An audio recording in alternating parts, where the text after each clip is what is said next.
I'm Nico None, and I'm breaking down this sample y'all just heard. Everything in this was made from scratch, either using plugins or instruments. First things first, I started off with the piano. So we're in the key of B minor. First chord is looking like it's gonna be an E7 sus2, so that's the 4th chord in B minor. And then we're going up to F sharp or G flat minor 7, so that's the 5th chord.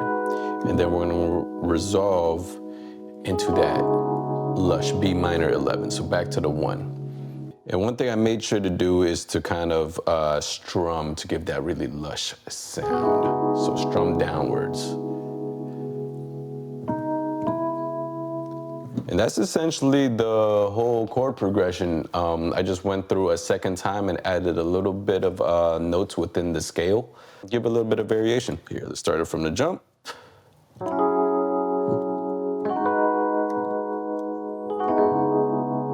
All right, so that's the first time. A little lick up top. And then the rest is still the same. So for the piano, I'm using Keyscape, the Rhodes Classic Mellow 1972.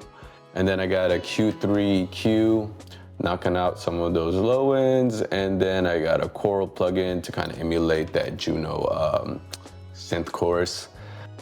And I got bus send outs to a reverb plate and then a slap delay.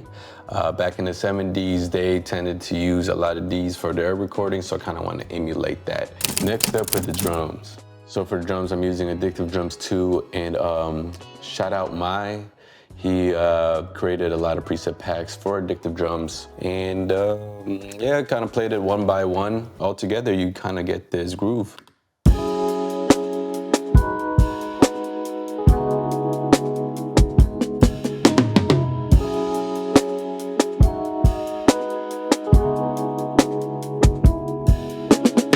Yeah, so I'm kind of sketching out my ideas for drums. I like to use these drum pads right in front of me. And I'll usually just kind of go one by one. I'm not the best at this, so I never really record more than one. So next up is the bass guitar. Really wanted to cement the groove along with the drums. Nothing too crazy, kind of similar concept with the drums. Keep things simple, groovy, and do a little kind of riff drum along with the drum breaks. So I got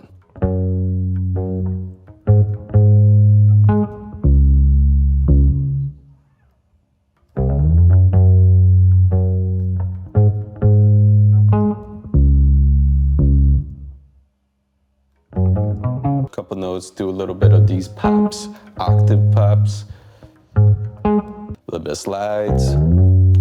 Little licks here and there. This one wasn't too intense. So for the bass guitar, I have a plug-in chain that I tend to use. I'll just load it up every time when I have a bass guitar. So first up, pretty sure this is just a preset because I don't think I'd ever do anything as crazy as this. Then we got a compressor, kind of taming the overall volume. I like to use our bass kit a little bit more oomph in the low end of the bass guitar. So this is an important plug-in. This is the bass guitar amp. In the 70s, they used this specific Ampeg B15. And then lastly, another EQ to kind of bring out that little low mid-range frequencies. So this plug-in chain suits my bass guitar really well because technically it's a short scale bass. And I'm trying to emulate that P bass, which they tend to use in the 70s. So next up, I added a little symphony section. I got 2 string patches and then a harp.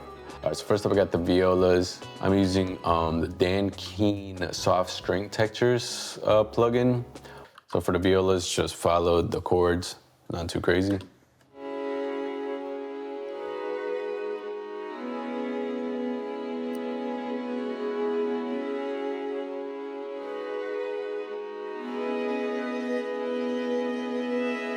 And then I added a violin. Same plugin, just a violin patch from it.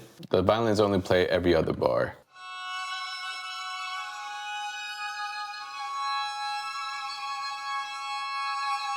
So with bow string patches, they sound like this.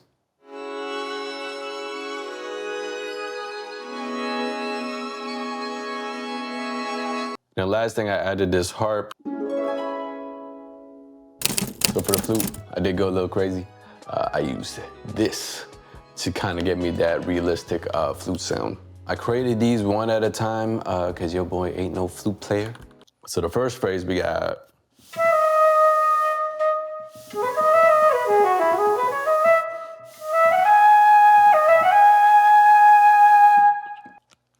The amount of times I had to record this. Whew.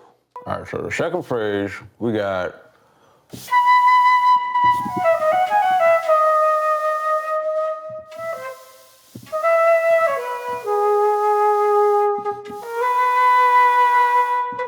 And then third pattern, pretty sure it's a copy from the first pattern because I can be a little lazy sometimes.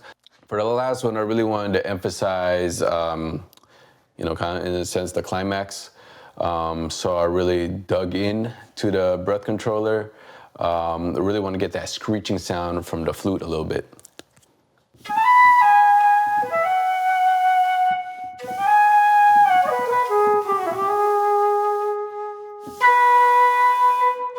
I also added a really quick flute run, used a different plugin kind of with this batch, didn't really use the breath controller. I probably ran out of breath whole time. And then I just played this little run at the end. All right, so we're at the home stretch. I'm gonna show you just a little bit of my mixing. Usually just use a lot of buses and the mastering chain. All right, so I got my little submix chain, and I always just have this whenever I pull up any type of file. Just a little bit of low end, at least for the vintage template, knock off to 39. Then I have this SSL G Master Bus Compressor. Got it under these configurations, more just kind of like as a soft glue, kind of tie everything in together. And I'll just knock this threshold back till it reaches close to the 4 mark. And I just got this Kramer tape, mastering, big and open. Completely forgot that this was on the whole time. So everything I was showing you was already transposed. So for the melody bus, which I have, the piano, guitar, and strings all hooked up to, I have this free black audio plugin. So I'll just crank this up, make sure to turn the auto gain, and I'll just play this until it hits near red. Kind of gives that kind of analog saturation, but I try not to go too crazy over this because I'll add more plugins later. For the drums, another Polyphonic Music Library preset. And then for my master chain, first thing I got the oxide tape from UAD. Then got this retro tape. For the most part, all I really touch in this plugin is the age. Really cool effect. So here's without it.